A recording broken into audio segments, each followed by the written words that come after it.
Alright guys, welcome back to another episode of BassQuest. Sorry it's been about 10 days or so since I posted a video. I've actually been a little bit sick and under the weather, and also we had a huge shad kill on Lake Chickamauga, which is actually what we're going to talk about today. And the fishing's just been really tough, so I haven't really been able to get the kind of content that I want to show you guys for the video.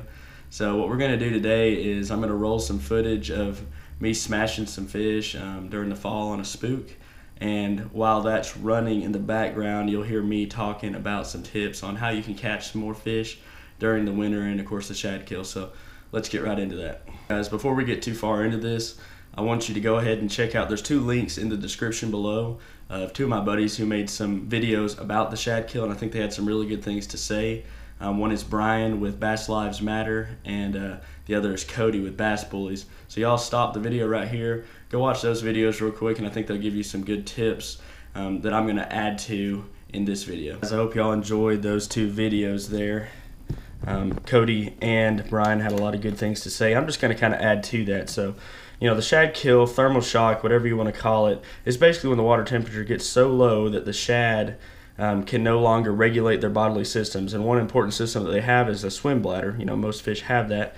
And what happens is the fish will start, you'll see shad that are dying, they'll actually start to float up to the surface, and they're kind of kicking around and swimming funny.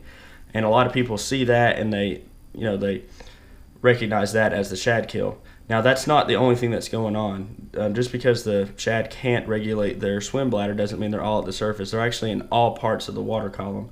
And of course when they die, they begin to sink down to the bottom of the water column. Alright, let's talk about how the shad kill affects fishing on the Tennessee River, particularly Lake Chickamauga. What you have to understand is these Tennessee River lakes, during the wintertime, most of them are drawn down. In particular, Lake Chickamauga is drawn down about 8 feet. And so you guys really need to understand that when you're running around on this lake. A lot of guys come and fish this time of year, and they end up blowing out lower units, running up on sandbars, and doing all kinds of crazy things because they don't set that water level offset on their Navionics or on their Lake Master. If you don't have either one of those, then what you do is you need to be very, very careful to follow the buoy markers and not run at full speed anywhere besides that, because it's really tricky on a lot of these flats how to run them and run them correctly. So y'all be careful out there.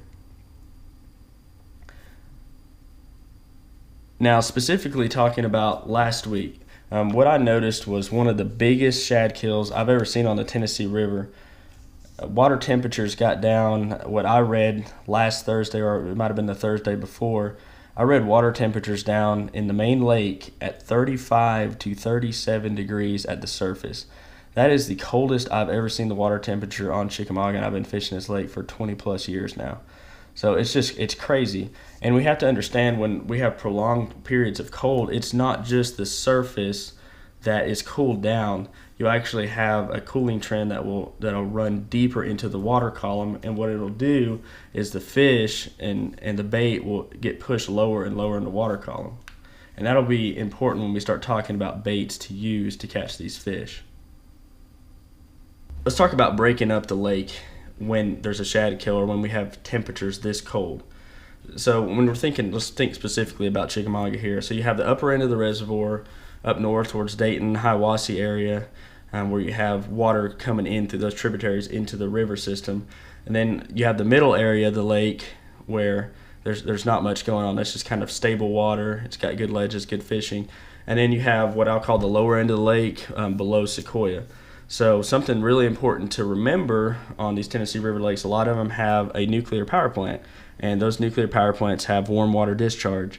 So ideally, if you're having a major shad kill, you want to get below one of those warm water discharges there and get the best temperatures you can, because that's the most comfortable for the shad, and you're less likely to have as many dying, and therefore you're going to have more fish that are not lockjawed and are ready to actually eat some baits. So I would focus there. Another place that people caught fish was on the very upper end of the lake. And the reason why that's good is, of course, you have the discharge running out from below the reservoirs above you. So you've got stable warm water coming from 60, 70, 80 feet below running in right there, and you have the most current in those narrow sections of the river up there. And so you have less of a shad kill, therefore fish that are biting better. Another area where you can catch these fish during a shad kill is going to be in your major creeks, because those will have resident fish in there. A lot of times those resident fish in the creeks during the wintertime, they're feeding on adolescent bluegill and crawfish, so that bite is not near as affected by the shad kill as of course the main river is. Otherwise, when we're on the main river, we're going to be focusing on a lot of the areas that I've pointed out to you guys in the past videos, creek mouth openings, different parts of the turns in the river ledge itself. When these fish on the Tennessee River channel, or system lakes I should say, when they have a shad kill, it's very hard to get them to bite. You think about it, you've got a fish that's in cold water, it's not comfortable to begin with, they're very lethargic, and their metabolism's slow, so they don't have to eat a lot anyways. So think about you being full and uncomfortable and sitting in front of a buffet. I mean, it's very hard to get a fish to eat. And so what I like to do during those times is I have two approaches that I can use to catch fish, and Cody mentioned some of these. Okay, we're at the fun part now. We're going to talk about the baits that we're going to use to catch these fish during the shad kill. And of course, there's two schools of thought on what kind of baits to use pretty much in any situation or any time of the year. And that's guys that say, hey, we're going to use reaction baits, or we're going to use like a slow and methodical approach that's actually going to get that fish to eat the bait or want to eat it. Now, reaction baits, they're triggering a instinctual response in the fish. So whether or not they're hungry, they're still going to eat. So in my opinion, during the shad kill, a reaction bait is going to be your best bet. Now, two that come to mind right off the bat that are probably the best ones all around are going to be a jerk bait or a fluke style bait or Cinco. Something that's going to run down slowly in the water column and at the right depth that will call these fish up and get them curious enough to come right up to the bait. When you move it, you have that hard twitch on a jerk bait or a fluke, they'll come up and eat that thing. Now, the reason why this was a very difficult pattern to run during this last shad kill is, like we talked about before, we had such prolonged cold temperatures. And what that did, like we talked about, is it pushed the fish deeper. The depth that they were hanging out was more like 14 to 18 feet or so. And so, obviously, with the water clarity that we have in the Tennessee River system, you're not going to call a fish up to a jerk bait from that far. So, what I went to, and I actually caught some fish on, was a blade bait, or what we call a silver buddy. And by taking that thing and throwing it out there, I was able to get down to that depth. And what I was doing is just resting it on the bottom there, where I was marking these fish on the graph, and then I would not rip it, but let's call it lifting it about 10 inches or so and letting it flutter back down. And just doing that over and over again, and they would hit it on the fall, and I caught several fish doing that. And another thing that you can do that with is a lipless bait, actually, like a rattle trap or red eye shad. I particularly like the silver buddy when I'm fishing deeper water, that deep, but I have a good success in the wintertime yo-yoing a trap between that 8 to 10 foot range as well. So those are some things that you can think about. Now, I know that some of the local guides had some success on some of these slower baits, so I'm going to mention those as well. A Ned rig in a shad pattern is excellent. Of course, a Cinco or a fluke on a ball head or a shaky head can work well.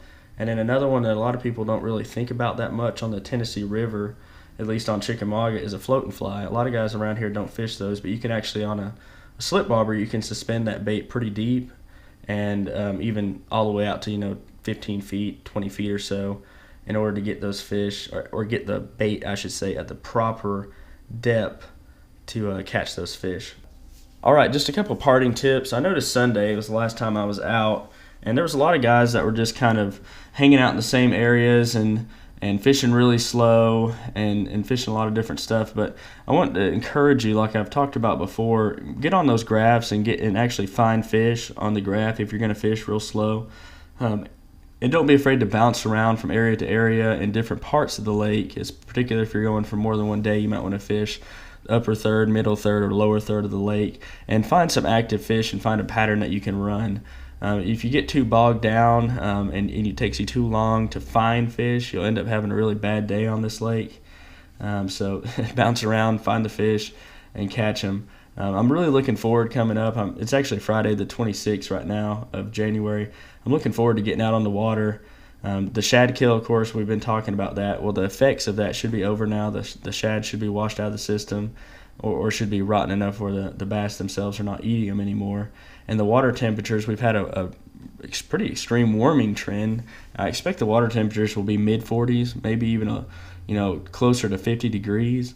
And so what I'm looking forward to getting out, either today or maybe this weekend, I'm going to get out and, of course, I'm going to toss that rig around, try to catch a giant, but I'm also going to check some really shallow stuff. I'm going to throw a small body crank, some pre-spawn patterns. I'm going to throw lipless and just try to find some big fish up shallow that will react to that. So just looking forward to this coming up February. If you guys are coming up to Chickamauga, I encourage you to go ahead and, of course, like this video and subscribe to my channel and pay attention, because I post about once a week, and I'm trying to give you guys some good tips coming up to keep you successful coming to this lake. But it's going to get really good from here on out. This is kind of the prime time of the year. From February through March are my favorite times to get out on Chickamauga and really crack down on some of those big girls. So I'm stoked. I hope you guys enjoyed this video, and I guess I'll catch you next time.